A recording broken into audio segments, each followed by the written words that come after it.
ہمارے ایمان و عمل کا جو عالم رہتا ہے وہ آہستہ آہستہ اس میں کمی ہوتی چلی جاتی ہے، یہاں تک کہ ایک وقت ایسا بھی آتا ہے کہ عید کی نماز کے بعد والی جو فجر کی نماز ہوتی ہے تو اس میں امام صاحب، مؤذن صاحب اور دو چار چھ ہمارے جو بزرگ ہیں اللہ ان پر رحم فرمائے وہی نظر آتے ہیں۔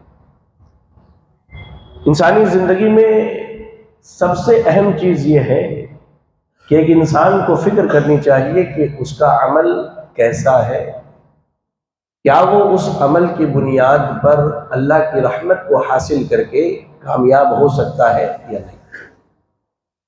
اور یاد رکھیں، اللہ کی عبادت، اللہ کی بندگی یہ ایک بہترین ذریعہ ہے بندے کا اللہ سے جڑے رہنے کا۔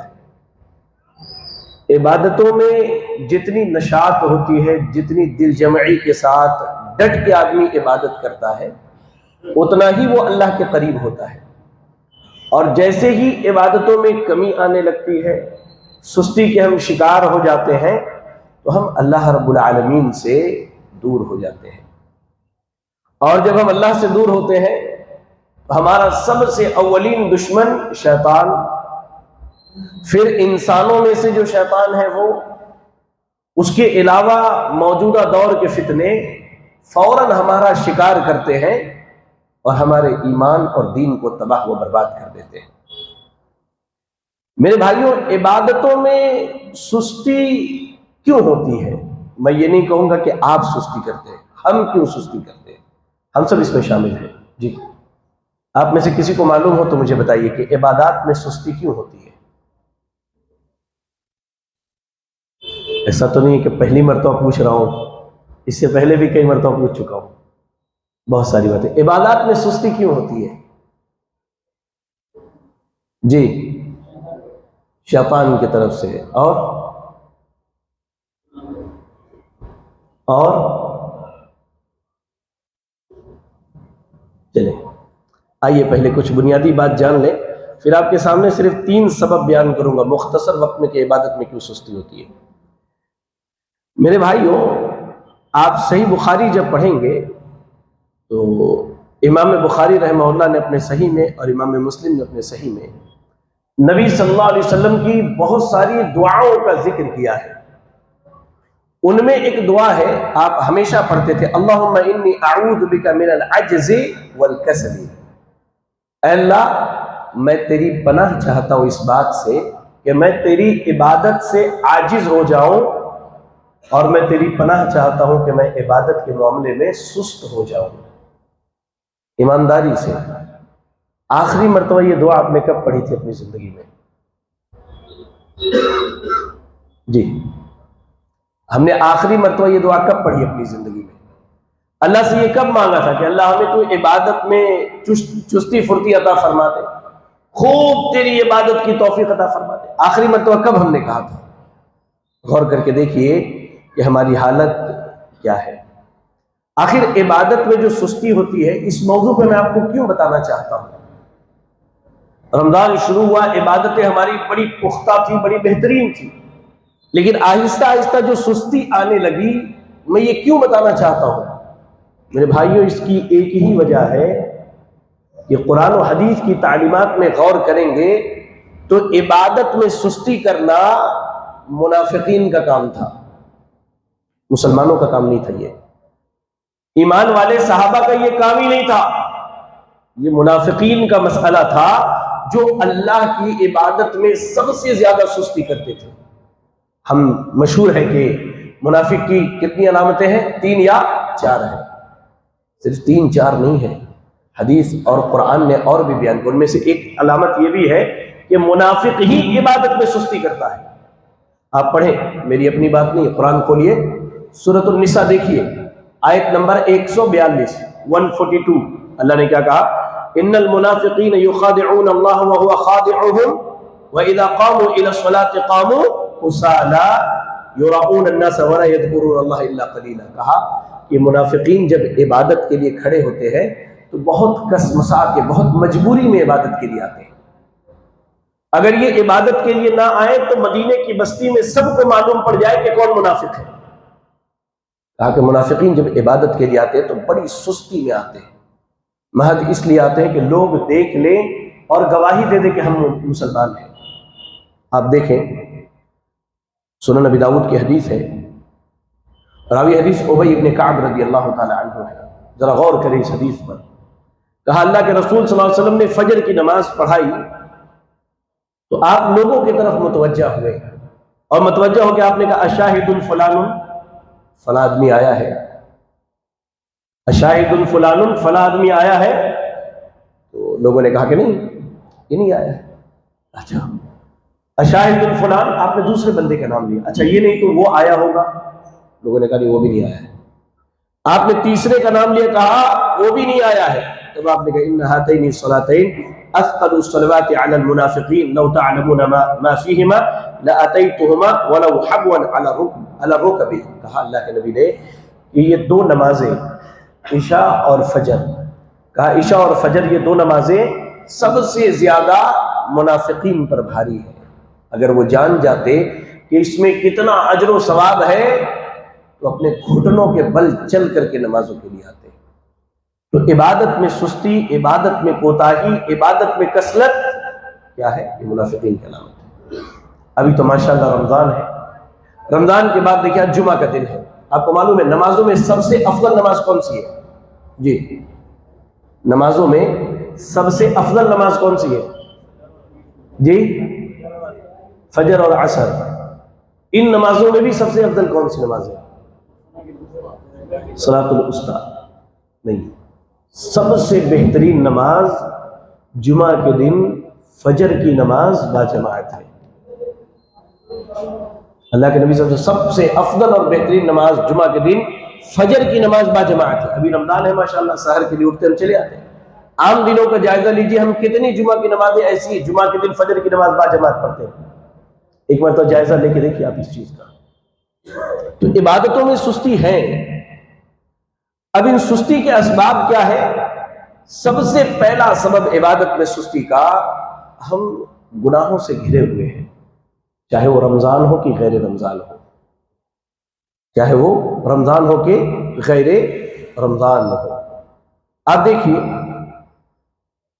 ایک عرصہ ہو جاتا ہے میں قرآن کی تلاوت کیے ہوئے، ایک عرصہ ہو جاتا ہے کبھی رات کو اٹھ کے تنہا نماز پڑھے ہوئے، لا الہ الا اللہ۔ اچھا ہمارے یہاں تصور کیا ہے کہ ہم شراب پینے کو، زنا کرنے کو، سود کھانے کو، جھوٹ بولنے کو، انہی چیزوں کو ہم گناہ سمجھتے ہیں۔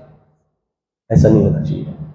صرف بڑے گناہوں کی وجہ سے اللہ عبادت کی توفیق نہیں چھینتا، چھوٹے گناہوں کی وجہ سے بھی اللہ عبادت کی توفیق چھین لیتا ہے۔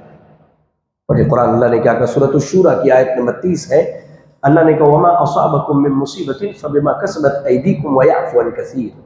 کہا کہ یہ جو مصیبت آئی ہے عبادت میں سستی، یہ در حقیقت ہمارے اپنے عمل کا بدلہ ہے، ورنہ اللہ تعالیٰ تو بہت سارے گناہوں کو ایسے ہی معاف کر دیتا ہے۔ ہر گناہ پر اللہ پکڑنے لگے تو ہمارا زمین پر چلنا مشکل ہو جائے گا، زمین پر ایک قدم رکھنا مشکل ہو جائے گا۔ تو اللہ نے گناہوں کی سزا یہ دی کہ اللہ نے ہم سے عبادت کی توفیق چھین لی، اور اللہ کے نبی صلی اللہ علیہ وسلم نے کہا ایاکم ومحقرات الذنوب، کہا کہ اے لوگوں گناہوں کو حقیر سمجھنے سے بچو۔ اور آج ہم نے گناہوں کو حقیر سمجھ لیا، اور ہم میں کا تو ایک آدمی، یہ مثال ہے کسی پارٹیکولر شخص کو نہیں کہہ رہا، یعنی ہم میں سے کئی ایسے لوگ ہیں جو گناہ کو گناہ ہی نہیں سمجھتے۔ اب میں نوجوانوں کی مثال لیتا ہوں جن کو گٹکا کھانے کی عادت ہے، افطار پورا دن روزہ رکھا اللہ کے لیے حرام چیز حلال چیز کو چھوڑا تھا، کھانا پینا، بیوی سے ملنا، افطار کے بعد فوراً ایک حرام کا ارتکاب کرتے ہیں، گٹکا پھاڑا اور منہ میں ڈال دیا۔ ہم یہ بھی نہیں سمجھتے کہ یہ حرام ہے، یہ گناہ ہے۔ حقہ پینے کی نوجوانوں کو عادت لگ گئی، سگریٹ پینے کی عادت ہے، یہ چیزیں ناجائز ہیں شریعت میں، اور ہم اسے گناہ نہیں سمجھتے ہیں۔ ہمارا مسئلہ یہ ہے کہ ہم اسے گناہ نہیں سمجھتے۔ موبائل پر غیر محرم عورتوں کو دیکھنا، چاہے وہ ریلز کی صورت میں ہو، چاہے وہ اسپورٹس کی صورت میں ہو، یہ ساری چیزیں گناہ میں شامل ہوتی ہیں، لیکن ہم اسے گناہ ہی نہیں سمجھتے۔ اللہ کے نبی صلی اللہ علیہ وسلم کے گناہوں کو ہلکا سمجھنے سے ڈرو۔